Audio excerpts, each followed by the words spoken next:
El título es Desarrollo y Macroeconomía, ¿no? Entonces, la relación entre desarrollo y macroeconomía, yo desarrollo, ¿no? Desarrollo tiene que tener la precedencia en el formatear nuestros pensamientos.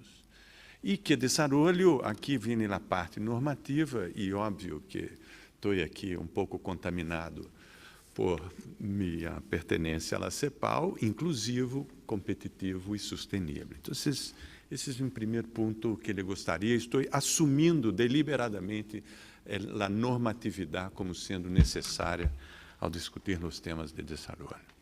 O segundo é como passar de uma visão, não? Que o desenvolvimento tem que ser, obviamente, inclusivo, competitivo e tal. Como passar da visão a dimensões, como organizar as dimensões e conteúdos de uma estratégia, então, de desenvolvimento. Aí vem primeiro as dimensões que tendríamos que considerar. A dimensão da política, a dimensão dos direitos, a dimensão social e a dimensão econômica. E aqui vem lendo no sentido horário. Eu não sei se as cajas encaixam bem, pelos 4 temas que estão postos aí dentro. Para mim, tem muito sentido. O primeiro é o direito à igualdade de oportunidades. Esse é um tema que, incluso no documento da CEPAL, no último período de sessões, han posto ênfases e parece que vão insistir nesse caminho. O segundo é um tema que Oswaldo Sunkel lo puso quando estivemos discutindo há um ano, mais ou menos, o tema, e ele estava discutindo à luz de los estudantes aqui chilenos em La Calle já há 6 anos, o tema de bienes públicos. Então, uma estratégia de desenvolvimento tem que ter os bens públicos, agora bens públicos contemporâneos. Os bens públicos que tratávamos no passado são completamente distintos dos bens públicos contemporâneos. Só introduzir a dimensão da informação e todo o aparato que está ao redor da informação nos dá uma maneira distinta, não?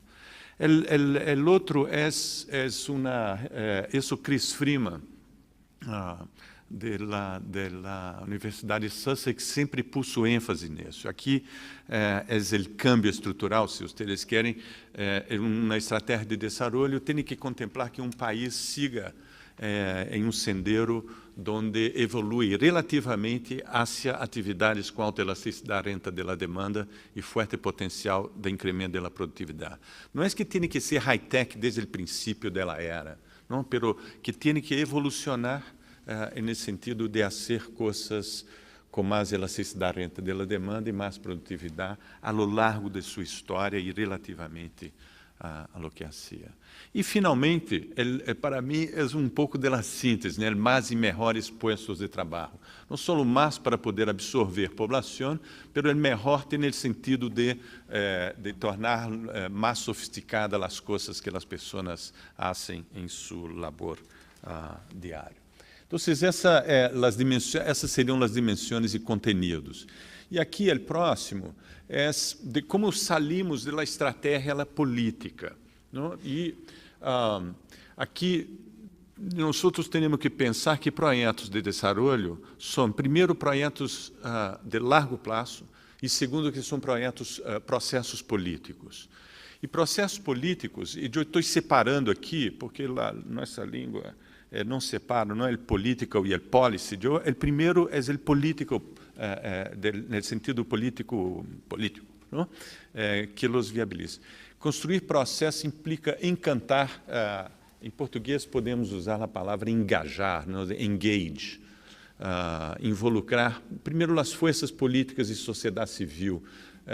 Os brasileiros que aqui estão, vão lembrar-se do debate que está ocorrendo nesses dias no Congresso brasileiro sobre uma discussão sobre a repartição de royalties, de ganâncias advindas do petróleo, e que a discussão está toda sesgada a projetos pequenos, mas que pensar país. Então, como é que nós podemos involucrar ou encantar a sociedade para torná-los politicamente incorretos, não? E o segundo é os agentes econômicos em si. Como encantar-los para que se muevam à inversão em capacidades tangíveis e intangíveis, e cada um com seu nível de risco, né? Aqui, obviamente, estratégias de encantamento demandam políticas, aí no sentido policies, que são temáticas e setoriais, e a política macroeconômica é, obviamente, central, né? Então, aqui vou um pouco no caminho da política macro. O primeiro é o que evitar, não? E eu estou aqui suponendo que os sistemas políticos estão funcionando devidamente, temos que evitar a incertidumbre. Aqui foi mencionado, Ricardo lo mencionou aqui, o cálculo econômico, não? Cálculo econômico de um inversionista financeiro versus um inversionista estratégico, não? A incertidumbre, isso eu me acordo das primeiras vezes que comecei a vir aqui a la CEPAL, em princípios dos anos 90, em seminários que Jorge Katz organizava, e havia o tema da incertidumbre e uma discussão muito forte, como o horizonte temporal dos agentes econômicos era muito cerca de sua cara, sua posição era da preferência por la liquidez, e jamais eles iam pensar em parar capital em equipos, em maquinários, em fábricas que demandam 5, 10, 20 anos de horizonte. Então, uma coisa central para a política econômica, macroeconômica, é o tema da incertidumbre. E aqui, o norte, que seria o norte de uma política macro para o desenvolvimento? E aqui é muito importante, não? Uma política macro servir ao desenvolvimento tem que ser uma política de e para o largo prazo. Eu creio que essa maneira de pensar, de organizar nossos pensamentos ao redor da política macro, seria muito sensato, porque ajudaria a permitir que os agentes econômicos puedan fazer o cálculo suyo de largo prazo para parar recursos em novas capacidades, que inspire confiança e induzca as condutas pró-inversão. E para mim, o tema é o horizonte da política macro, esse é o tema, teria que ser que? É 1 ano, 2 anos, 3, 5? Qual é o horizonte que teríamos que organizar? Então, para mim, quanto mais nós ponemos uma referência de política macro em termos mais lejanos, mas estamos indicando que lá o império do desenvolvimento empieza a tomar espaço. Aqui, isso foi para trás. Aqui, o que queria poner é que seriam, então, os requerimentos de uma política macro para o desenvolvimento, pensando em largo prazo, não? Ela tem que ter esses temas, permitir o cálculo econômico, dar-lhe previsibilidade e promover referências que induzcam a inversão, produção, exportação, inovação, etc. Os requerimentos associados a isso seriam essa lista. Eu sei que estou pondo aqui uma lista e que isso que seria o deseável, pelo menos como referência organizativa. Em minha cabeça, isso me ajudou muito ao preparar-me para esse seminário. O primeiro é a vulnerabilidade externa, e que foi mencionado aqui por vários. A deuda pública sostenível, os níveis de inflação, obviamente, a inflação é um tema, estabilidade de preços é um tema fundamental, e a volatilidade de crescimento, ou seja, que não haja muita subidas e barradas. E as referências que induzcam a inversão seria, primeiro, obviamente, o tipo de interesse, o câmbio competitivo, na carga tributária que não penalize a economia real e o alargamento de prazos do crédito. Esses seriam, digamos, ingredientes que nos ajudariam a ter uma política macro. Aqui vem um tema assim, se esses... A pergunta é, se esses ingredientes de política, se são bichos raros ou se eles existem por aí. E se nós outros pensamos em la prática, desde a crise eu creio que Boyer puso que quando durante a crise todas as coisas se movem e é o momento de pensar, bueno, durante essa crise vários bancos centrais, vários tesouros nacionais pensaram, e se uno pensa bem, há exemplos de práticas para uma política macro em vários países por aí, não? Para a atividade econômica, os quantitative easing de los Estados Unidos e de Japão, que vem no sentido contrário, não? Pero pensem que eles estavam com o ojo em la economia nacional e querem proteger seus interesses nacionais. Então, os Estados Unidos lo hicieron de uma maneira, os japoneses tardaram, pero estão resolvendo o problema japonês. Não? E esse é o problema, não, porque são os habitantes aí que ele está defendendo, por mais que existam tensões para o resto do mundo, como o ministro Guido Mantega muitas vezes lo repetiu. O segundo, referência para preços e interesse. Não só há muitos países dessa região utilizam limites ou regras de inflação, mas também há referências para o tipo de interesse, como os Estados Unidos estão dizendo. Não, em los próximos 2 anos, 3 anos, vamos manter a taxa básica aí. Você me dá uma referência para a conduta dos agentes que podem confiar que algo vai passar em uma determinada direção. Tipo de câmbio, bueno, los chinos e tchau. Não? Assim que isso lo tenho muito claro. E uma vez eu vi o presidente do Banco Central chino em uma conferência, e ele dizendo, barra uma pergunta, que hariam com o câmbio, se iam devaluar-lo, apreciá-lo, não sei o quê, não sei o quê. Ele disse, mira, a política de câmbio de China está em função de sua estratégia de desenvolvimento. Se nós logramos mover-nos da exportação hacia o mercado interno, vamos em uma direção.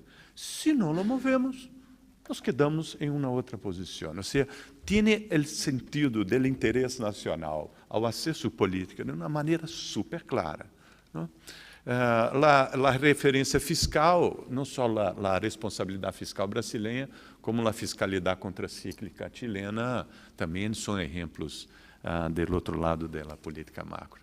E para o financiamento, essa crise ha demonstrado que a indústria financeira compartida entre o setor público e o setor privado é, quizá, Luciano, o presidente do BNDES, gosta de utilizar o termo superior a indústrias que são ou solo públicas ou solo privadas. E acaso aqui, eu puse Brasil, não, por razões óbvias, mas não se pode olvidar que em Alemanha é um país onde tem isso muito claro. O KfW, alemão, é o terceiro banco em termos de ativos em Alemanha. Alemanha. E isso não é o único banco público que existe nesse país. Não? É o país do Deutsche Bank e tudo isso, mas tem sua banca pública aí. Então, essas são referências que não há se pensar que elas estão. Não? E depende muito, então, de se há capacidade ou não para implementar uma política macro para o desenvolvimento. O primeiro, e eu vou pôr aqui 3 desafios, digamos.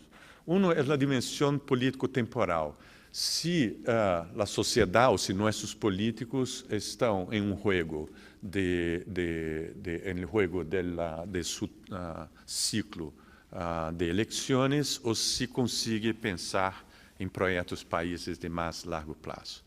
O segundo, obviamente que não há que desconhecer a complexidade da coordenação de expectativas. E aqui, a coordenação de expectativas, não, quando falamos de coordenação de expectativas, em geral, falamos do mercado financeiro, mas as expectativas são desde a minha como pessoa, não? Como hasta o consumidor de alta, de baixa renta, o consumidor emergente, o inversionista, enfim. E óbvio que não há que desconhecer o dilema do manejo de largo versus o curto prazo, não? Que sempre, e o curto prazo sempre lleno de surpresas. E, finalmente, a dimensão estrutural. Aqui me gostaria de render homenagem a Hirschman, quando introduz o tema do unbalanced growth. não, del crescimento desequilibrado. Pero me gostaria, ele falou muito do crescimento desequilibrado ao ponermos uma inversão e todos os efeitos de encadenamento que isso traz, principalmente mirando o país de José Antônio. Eu creio que aqui teríamos que pensar de uma maneira mais ampla, não, das descoordenações, e quizás esse seja dos temas da política macro mais relevantes, de como contribuir para mitigar a descoordenação quase natural de los tempos de maturação que são distintos em distintos bloques de inversão. O tempo de maduração de la formação de pessoas, o tempo de maturação de la inversión en infraestructura, el tiempo de maturación de una planta de autos, el tiempo de maturación de una planta de un bien de consumo não duradouro, são completamente distintos. E o tempo de maturação, relativamente ao tempo do consumo. As tensões que surgem ao longo da cadeia, se fuera possível, óbvio, se pudermos planear o mundo, eduque as pessoas, cree a infraestrutura, ponga as fábricas para funcionar e dia, então, ponga a gente para consumir. Obviamente que todo vem ao revés, não? E isso traz muita tensão e, quizás, dos desafios mais importantes do ponto de vista da macroeconomia para o desenvolvimento, seja como mitigar esses desequilíbrios que Hirschman chamava atenção. E eu creio que a única maneira que há para mitigar seja através da ênfase em la produtividade, em la eficiência, em la qualidade. Não se elimina, mas se mitiga através da eficiência. Então, isso era o que queria dizer-lhes desde uma perspectiva de alguém que está metido hasta el cuello em financiar, apoiar, investigar, estudar o desenvolvimento produtivo. Muitas graças.